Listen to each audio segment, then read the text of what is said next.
Want to hear about why I love painting from imagination?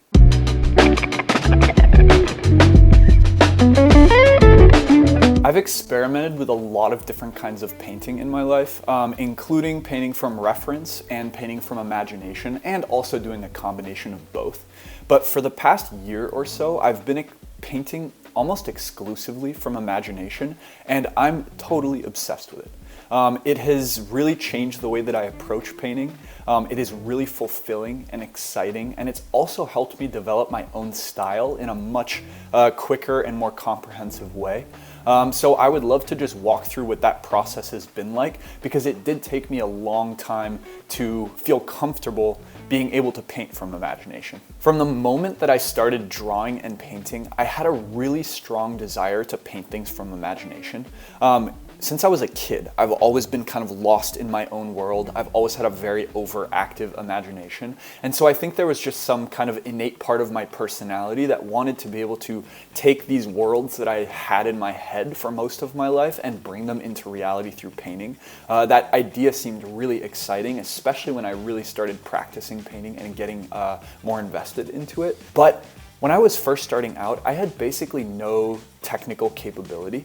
And so the gap between what I was able to imagine in my head and what I was able to translate onto paper was so big that I just ended up getting frustrated a lot of the time. Even if I could imagine something interesting in my head, I did not know enough about shape and value and color and light and perspective and scale to be able to actually bring it into life. And so I kind of avoided it for the first few years of me painting. I did try a few times at the beginning, but a lot of those attempts were really discouraging, because I think at that point in time I was still really invested in trying to create things that looked good to me. And obviously whenever I was painting from imagination, they really did not look good. They looked super messy and strange. And that was almost demotivating, because it didn't encourage me to keep trying it. It didn't make me feel good when I finished a painting that came from imagination, or even a drawing. So I definitely did try from the outset, but those first few attempts were not very successful, and I ended up kind of putting them to the side after I realized that I maybe just wasn't ready yet to explore painting from imagination. Instead, I ended up spending a lot of those first few years painting mostly from reference, and I'm really glad that I did, actually, because it was a really, really great way for me to practice technical skills and learn about scale and color and value and all of these kind of essential elements of painting that would allow me to eventually translate images from my head into reality. But at the time, I kind of needed that point of comparison in order to be able to create something and feel like I was learning. So, like, if I had an image in front of me that I wanted to recreate or duplicate a reference, then it was really easy for me to practice trying to copy it and then know where I went wrong, like what I was not good at yet, what I was good at, and then practice those things and improve with some kind of like feedback loop. Whereas every time I tried to paint something from imagination, it was so abstract that it was really hard for me to know why I didn't like the image that I was creating. I really did enjoy painting from reference for a few years, and like I said, I think the biggest value to me was just being able to learn and improve technical aspects of painting by painting from reference. And I totally understand why a lot of artists do exclusively that or continue to work from reference. It's not something that I would ever look down on or have a judgment about. I actually think it's a really integral part of painting and being an artist, right? Is being able to take the world around you and then express it in your own way, and use outside source material as a jumping off point or a point of inspiration for the images that you're creating. I still do enjoy painting from reference from time to time, but it's pretty rare these days. And I would say for the most part, it happens when I'm traveling or I'm not actually in my studio and unable to really paint on a big scale. So I'll do some like quick sketches of a place that I'm visiting in a sketchbook, or sometimes like during the summer if I'm outdoors, especially if I'm in the mountains or by a lake or something like that. I do enjoy painting scenery around me. There is something kind of therapeutic about it. But I will be honest, after doing that for so many years, I actually did get kind of sick of it. And I think the reason why is because it felt like I had kind of figured it out. Like I had developed enough tricks and strategies for how to approach painting from reference that all of a sudden it just felt like kind of following a recipe, right? It was like this step-by-step of, okay, this is how I do the drawing using a grid or projecting something so that it looks really accurate. This is how I approach value, how I add darks and lights and think about perspective and shading and color and all of that. And I kind of had this system figured out to the point where, for me personally, it stopped feeling so creative and it started to feel almost like science in a way. And there was definitely a time in my life where the idea of being able to create something realistic looking or technically proficient was really meaningful. I think especially when I was first starting, like it seemed to me like that was the easiest way to get validation from other people. Like if I painted some weird thing out of my own head, most people didn't have a frame of reference for it, so they had a hard time appreciating it or thinking that I was good at painting. And at the beginning, when I was kind of looking for that validation from the outside world and kind of trying to build my confidence as an illustrator and a painter, it felt important to get to a point where I could recreate an image realistically in a way that was technically proficient. Not only so other people could say, oh wow, you're actually really good at this, but also just for my own sense of kind of pride, right? Of being able to look and say, okay, I am able to technically paint in this certain way. But after I stopped caring about that as much, I think the excitement of painting from reference really wore off. And I want to reiterate that I'm definitely not knocking this as an approach for other people. Like, there are so many incredible, talented artists out there who paint only from reference, and I really admire people who continue to pursue that and are able to not only do it well, but also imbue it with their own style and sensibility. But for my own taste, it did get to a point where I didn't feel fulfilled by painting like that anymore. It started to feel a little bit monotonous. And so after about 3 or 4 years of mostly painting from reference with some kind of strange experiments painting from imagination in between, I decided to try again. And at this point, I feel like I had a lot more experience under my belt. I had been painting for long enough that I had kind of the basics down to a certain point, and I had a better understanding of, you know, like I said before, color, value, shape, scale, perspective, all of these kind of essential elements of painting. And so when I came back into painting from imagination with all of that knowledge, it worked a lot better this time because I just had more of a foundation to be able to jump off from. And so even from the outset, I just felt a little bit more comfortable doing it. But even at this point, like, painting from imagination to me still seemed so almost magical and like unknowable in a way, in the sense that, like, whenever I looked at someone else's work who was painting from imagination, whether it was a painting or an illustration, like, I was so amazed by the fact that they were able to pull something out of their head, out of thin air, without looking at any references from the real world, and create an image that felt cohesive, that had style, that looked good. And that kind of mystery around being able to paint from imagination was, again, such a big motivation for me when I finally dove back into it. Like, I really just wanted to figure it out. I wanted to be able to say that I knew what that process felt like and that I wasn't afraid of it in a way. Even though I was more comfortable when I started painting from imagination after several years of painting from reference, it still was really frustrating. And I think this time it was more because I had gotten to a point where I could paint a reference image pretty well, and so whenever I did something from imagination, like when you compared the two, the one from imagination was just on a totally different level. It was not nearly as good. There were a lot of things that I would have called mistakes back then in those paintings. So for example, like, my perspectives were always off, and like the scale was always a little bit weird.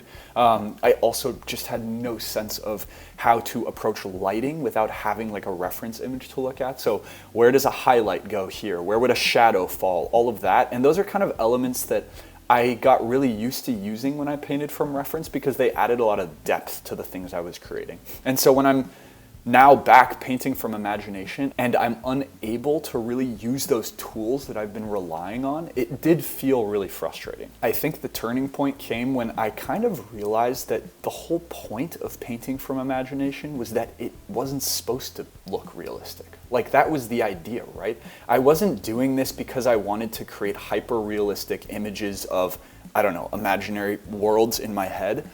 I just wanted to be able to translate imaginary concepts into reality, and they didn't have to look real. If anything, it was almost better if they didn't. Like, if I leaned into that and decided that it was less about trying to be really technical and more about just trying to express something. And I think the moment that I was able to kind of let go of those expectations or this idea of what it meant to do a good painting when I was working from imagination, it totally just opened the floodgates for me and allowed me to feel a lot more confident.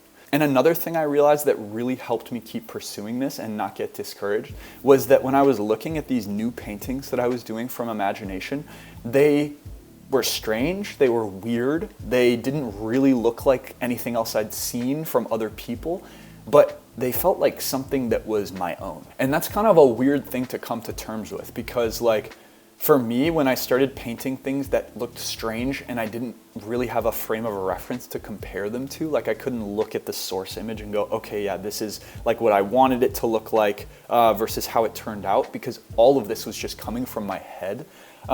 It was weird and difficult to be able to say whether something was good or bad because there was no point of comparison. And so I really just had to let go of the whole concept of good or bad and trying to compare anything, and really just kind of focus on practicing how I develop and approach painting from imagination. Basically like I did with painting from reference, right? Like just put the time into it, because when you start anything, whether it's a new skill or a new way of approaching a skill, it's always gonna take a lot of practice for you to start feeling comfortable.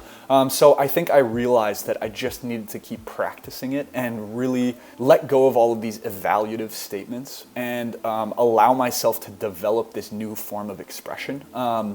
And that was really exciting. Now I've gotten to a point where I feel so comfortable painting from imagination that it's like, to me, kind of the only way that I get excited by painting, at least like 90% of the time. Like, I'm at a point now where I think someone could just name anything, an animal, an object, a scene, a strange combination of things, and I could probably paint it. Like, it might not look the way you think it would, it might be strange and weird, but I could make it happen. It feels almost like total freedom, right? Where like I'm not limited in what I'm able to find as a source image anymore. If I imagine something, or if someone gives me some kind of concept, I can probably create it. And I really love being able to exist and paint in a space where I don't feel like there are any limitations on what I'm able to express anymore. It's also really fulfilling to paint from imagination because I never really know where a painting is going to take me. Like, I might start something with a concept in my head and have some vague idea of what I'm trying to express. A lot of the times it'll just be like part of an image or like a combination of colors that I'm interested in exploring. But the moment I actually start drawing and painting, I really do just let the process guide me. And there's no knowing where exactly I will end up. And that to me is so much fun. After painting from reference for so long and starting to feel like it got a little bit monotonous, being in that space now has really rekindled my excitement about painting. It lets me feel like every painting that I do is like some kind of adventure where I don't really know what's gonna happen. I'm making decisions subconsciously, but then also consciously. I'm using combined experience with kind of experimentation and trying new things to get to a final product that is oftentimes unexpected and not always good, but always interesting. And also that feeling of being able to trust myself and let go and just allow the painting to reveal itself almost makes me feel really proud. And that's another part of why I love being able to paint from imagination.